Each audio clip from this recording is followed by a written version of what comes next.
Hi everyone. இப்போ நம்ம பார்க்க போது சர்வமாயா. இந்த படம் நிவின் பாலே தான். இந்த படம் 2025 தான் வந்தது. அவ்வளோ அழகான ஸ்டோரி இந்த படம். 2025 பெஸ்ட்டு படம்னு கூட நான் சொல்வேன். ஒரு ரொமான்ஸ்க்கான ஒரு படம். ஆக்சுவலா சிம்பிள் ஸ்டோரி தான் இந்த படம் வந்து. ஹீரோக்கும் ஒரு ஆத்மாக்கும் வர லவ்வு, அதில வர ஃப்ரெண்ட்ஷிப்பு, அதில வர காமெடி எல்லாமே சூப்பரா எடுத்திருப்பாங்க அந்த படத்தில. நம்ம அஜு வர்கீஸ் நடிச்சிருப்பாரு. அதில வர காமெடிலாம் சூப்பரா இருக்கும். ஒண்ணும் பயங்கரமா சிரிப்பேத்தும். அந்த அளவுக்கு நடிச்சிருப்பாரு அவரு. அஜு வர்கீஸு. அப்புறம் நம்ம ரியா ஷிபு. அவங்க தான் ஹீரோயினி. அவ்ளோ கியூட்னஸோட நடிச்சிருப்பாங்க அந்த படத்துல.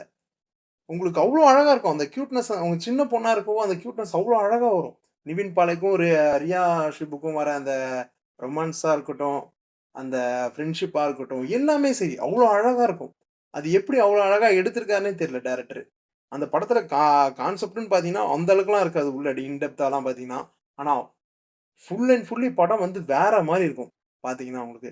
போறதே தெரியாது. 2 மணி நேரம் போறதே தெரியாது. அவ்ளோ அழகா எடுத்துட்டு போயி, அவ்ளோ அழகா முடிச்சிருப்பாங்க. நம்ப அஜு வர்கீஸ் வந்து ஒரு ஒரு சீன்லயும் அவ்ளோ சிரிப்பேத்துவாரு. படத்துல. Full and fully. நிவின் பாலே வேற லெவலு. ஆக்டிங்லயுமே சரி, அந்த வர காமெடி சீன்ஸ்லயுமே சரி, ஒரு சீன்லாம் சின்ன சின்ன சீனா இருக்கும் காமெடில. அவ்ளோ அழகா பண்ணியிருப்பாரு நிவின் பாலேவும், ரியா ஷிபுவும். அந்த 2 கப்புளுக்கான வர காமெடிஸ்லாம் வேற லெவல்ல இருக்கும்.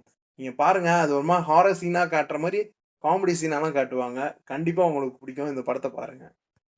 Like, subscribe, comment, click.